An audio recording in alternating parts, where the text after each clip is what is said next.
Well, hello, and welcome back to my Alaska travel series. We're talking our way through some of the ports of call you may visit on an Alaska cruise, and today we're going to be talking about Wrangell. The Wrangell we're discussing today is located on Wrangell Island in the Inside Passage, and it's not to be confused with Wrangell St. Elias National Park in south central Alaska. Wrangell is approximately 155 miles south of Juneau and about 89 miles northwest of Ketchikan. Wrangell is the third oldest town in Alaska, and it is the only town in Alaska to have existed under 3 flags and been ruled by 4 nations: the Tlingit, Russia, England, and the United States. After Russia had wrestled Wrangell from the Tlingit, the British leased the area from Russia for the Stikine River fur trade from 1840 until Alaska was purchased from Russia by the United States. The local Tlingit culture is on proud display with totems scattered throughout the town available for viewing, and the Tlingit Community House on Chief Shakes Island in the harbor. Visitors who are interested in learning more about the history of the area can visit the Wrangell Museum for information about the native Tlingit, the Gold Rush history of Wrangell, and the Russian and English settlement of the area. Wrangell's cruise ship dock, called City Dock, has space for up to 2 small cruise ships or 1 mid-sized ship and 1 small ship at one time. Looking at the cruise ship schedule for the port, it appears most ships that visit Wrangell are on the small side, with the largest vessel visiting in 2025 having a maximum passenger capacity of 3,082. Let's talk a little bit about getting there. Similar to Sitka that we discussed last week, Wrangell receives daily service, commercial service via large aircraft from Alaska Airlines. It is on the Milk Run from Anchorage to Juneau. Small planes and charter planes also transport people to and from Wrangell. As with most places along the Inside Passage, Wrangell is not accessible by land. It's on an island and there is no bridge. Wrangell is a stop for the Alaska Marine Highway System, with the ferry terminal located near the city center. And small and mid-sized cruise ships also visit Wrangell during the Alaska cruise season from May to September. Some points of interest. On a small islet in the harbor called Chief Shakes Island is Shakes Community House, which is an example of a Tlingit tribal house. Outside are 6 totems, which are all duplicates of originals that were carved in the late 1930s.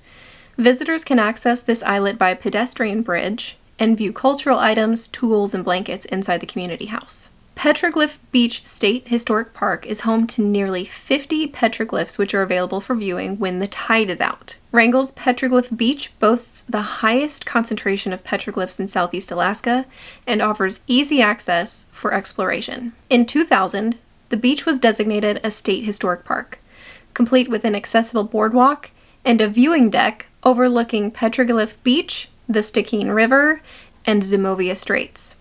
Replicas of several petroglyph designs are displayed on the deck, allowing visitors to make rubbings, while the beach itself is directly accessible from the deck overlook. The Wrangell Museum is serving as a temporary home to 4 of the finest hand-carved Tlingit house posts from the local Wrangell Cooperative Association. Carved in the late 1700s, these are thought to be the oldest known house posts still in existence today. The museum also displays spruce root and cedar bark baskets from the turn of the century, artifacts from the early settlement of Wrangell by the Russians and the English, over 3,000 photographs and negatives documenting Wrangell's gold rush history, and memorabilia from local businesses, families, and individuals. Annan Bear and Wildlife Observatory is one of the most sought-after bear viewing sites in the world.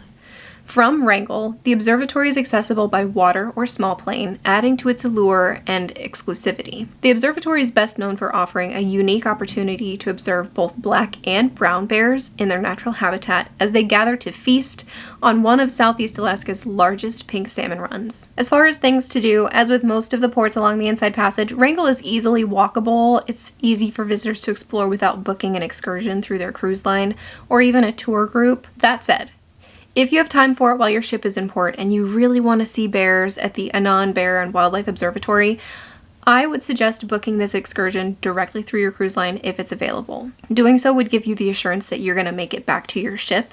It is worth noting that not all cruise lines that visit Wrangell have excursions available in the port.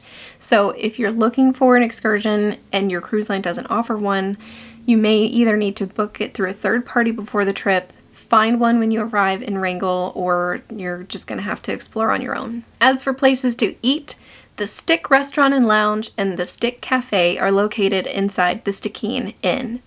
At the restaurant, you'll find staples including soups, salads, sandwiches, and burgers, and the cafe offers a full coffee bar, hot and cold breakfast options, and sandwiches for lunch. Other dining options include Michelle's Taste of Asia, Nick's Place for pizza, and Sweet Tide's Bakery and Cafe. Java Junkie is another option for coffee lovers, and it's right there near the cruise ship dock. Believe it or not, at the time of filming this video, there is not currently a local brewery, distillery, or winery in Wrangell. The local watering hole is called Totem Bar and Liquor Store, and true to its name, it is a bar with a liquor store attached. Let's move on to shopping. I've not talked about this in a couple of videos, but I want to reinforce the importance of them, so I'm going to mention them again today. When you're shopping in Wrangell, look for the official Made in Alaska symbol, which indicates that the item has been made in Alaska by a resident artist, craftsperson, or manufacturer.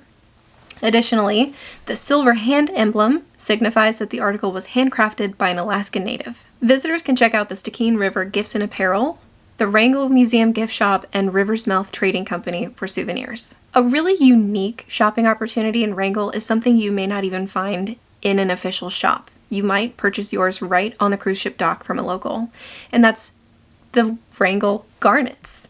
Located near Wrangell is the Natural Garnet Ledge. This fascinating area is known for its rich deposit of garnet crystals that were formed over 90 million years ago. Wrangell garnets, recognized worldwide for their luminous, faceted beauty, can vary in size, but are typically ruby red, the most common color. While not of gemstone quality for easy cutting and polishing, these garnets hold significant cultural value in Wrangell. For over a century, children have collected garnets from the ledge and sold them to visitors at the ferry terminal, the cruise ship dock, and at local gift shops, continuing a tradition that dates back to the early 1800s. I'll link an article down below if you're interested in reading more about the garnet harvesting. Side note, if you're interested in purchasing Wrangell garnets but you aren't planning a visit, Richie's Rocks sells Wrangell garnets in their online shop. I'll put a link in the description box. They sell garnet jewelry and Devil's Club healing salves. Speaking of links, as always, I'll drop a bunch of helpful links in the description box. I know this video in no way covers everything about Wrangell, so if you've ever been, please share what you know by leaving a comment for everyone to read. I think it sounds like a fascinating place with a rich history and culture, so I would love to visit Wrangell. If you found this video helpful, be sure to click the bell for a notification when I post again. I'm posting one of these videos each week focusing on a different port of call that you might visit on an Alaska cruise. I've got a whole playlist too if you've missed one. With that, I'll let you all go for today. Thanks for watching. You guys will see me in another video really soon. Bye!